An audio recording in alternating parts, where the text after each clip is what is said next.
156분간의 질문 즉답, 즉석에서 묻고 즉석에서 답한다. 3대 개혁 꼭 하겠다라는 의지도 밝혔습니다. 특히 이제 윤석열 대통령과 또 이 국무위원들이 함께 배석을 했고, 한 장관 같은 경우는 절대 안 떨 것 같은데, 왜냐하면 이 국회의원들과의 설전에서 굉장히 또 활발하게 논평을 폈기 때문에 한 장관이 떨린다라고 밝혔대요. 왜 그랬을까요? 그 장면 함께 보시죠.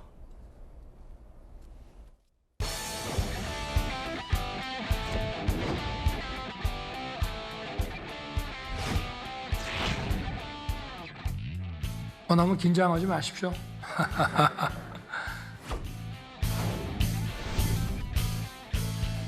국민 여러분께서 다 보고 계시기 때문에 저도 좀 긴장이 됩니다. 제가 언론이나 국회에서 질문 받을 때 별로 긴장 안 했었는데요. 국민들로부터 직접 질문 받으니까 참 많이 떨립니다.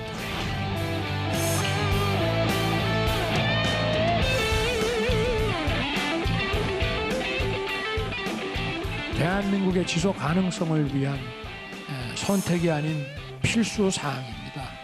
인기 없는 일이지만 회피하지 않고 반드시 우리가 해내야 합니다. 보험 제도를 정의롭게 다시 만들겠다는 뜻입니다. 부동산 문제가 정치 논리나 이념에 매몰돼서는 안 된다고 생각합니다.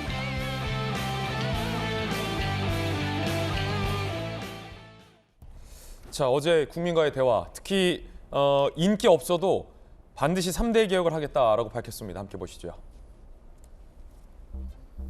개혁은 선택이 아닌 필수다. 인기 없는 일이지만 회피하지 않고 반드시 해내겠다. 노동개혁, 교육개혁, 연금개혁을 밝혔어요. 특히나 이제 최근 어떤 노사 간의 문제도 이슈화가 됐었죠. 노동개혁하겠다. 시도지사 교육감 러닝메이트 제한. 교육 권한을 지방에 이양하겠다. 연금 문제도. 연금 개혁은 완성판 나오게 이제 시동을 걸겠다. 시간 많이도 공론하겠다라고 밝혔습니다. 김용준님 어떻게 보십니까? 네. 이 세 가지 반드시 개혁하겠다라고 밝혔어요. 이제 뭐 크게 보면 이제 어쨌든 윤석열 정부의 개혁 과제를 선정하고 국민들 앞에서 조금 그것을 의제화하는 것. 뭐 그것은 저런 그 국민과의 대화를 통해서 하는 것은 저는 적절한 방식이라고 보여집니다. 네.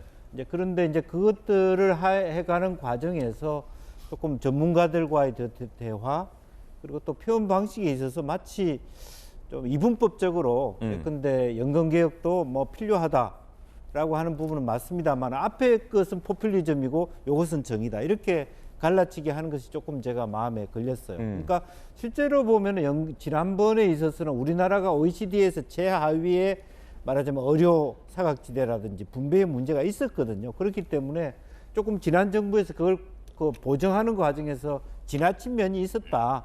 그 부분을 현실화시키는 게 개혁이다. 이렇게 설명해도 될 것을 앞에 건 다 포퓰리즘이고 내가 하는 건 다 개혁이고 정당한 것이다. 이렇게 얘기하는 것에 대해서는 조금 제가 마음에는 안 들었습니다. 그러나 어쨌든 기본적으로 우리나라의 말하자면 근보라든지 이런 부분에 대해서 조금 있으면 이제 파탄이 될 수 있고 또 다른 한편으로 보면 저런 개혁을 위해서 실제로 법제화, 즉 말하자면 세금과 관련된 어떤 부담률이 어느 정도 적절할 것인가 조금 더 전문가적인 해법들이 필요한 거 아닌가. 그리고 마지막으로 대통령 말수를 좀 줄여야 되지 않느냐. 막 그런 말씀들을 좀 드려야 될 것 같습니다. 네.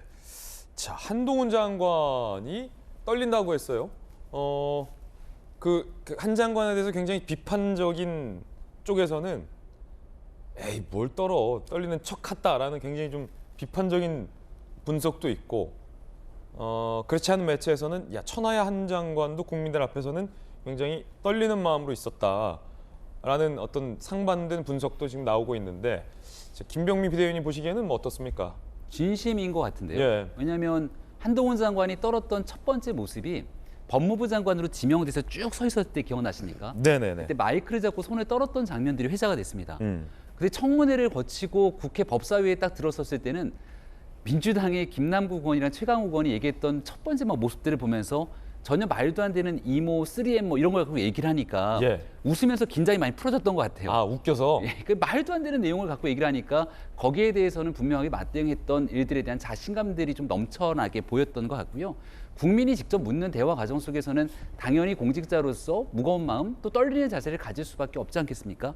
저는 그 진정성이 담겼다고 생각하고 어제 있었던 국정과제에 대한 점검회의입니다. 그러니까 우리가 정부가 출범하고 나면 국가에 대한 비전 그리고 이를 구현하기 위한 국정과제들이 있는데 사실 국민들께서 그 국정과제가 무엇이 우선순위 있는지를 하나하나 알기가 쉽지가 않습니다.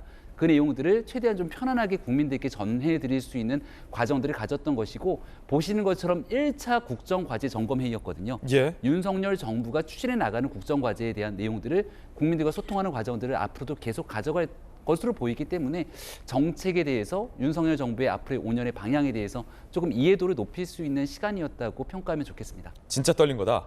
네, 그럼요. 자, 빌라왕 사태에 대해서도 대통령이 언급을 했습니다. 아시다시피 이 갭 투자로 자본이 없는 상태에서 전세 끼고 조금 소액 넣고 사고 전세 보증금 받아서 또 그걸로 다른 빌라 사고 다른 빌라 사고 다른 빌라 사고 했는데 그분이 돌아가셨어요. 전세 세입자들은 보증금을 돌려받지 못하는 상황 속에 있는 겁니다. 대통령이 뭐라고 밝혔을까요?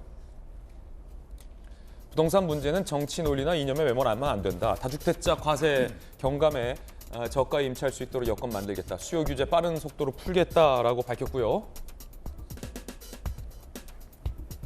자, 빌라왕 사태. 수도권 1,139채 임대사업자 사망으로 세입자들 보증금 반환 못 받는 상황이죠. 합동 법률 지원 TF를 만들어 법률 지원하기로. 법원의 등기 명령 판단 신속히 받아내 전세금 반환 보증 혜택 받도록 할 것이다.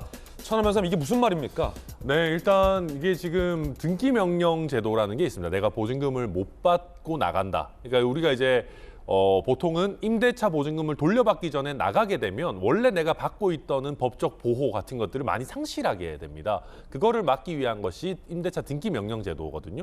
이걸 해놓고 나가면 그 이제 보호를 받을 수 있는 것이고요.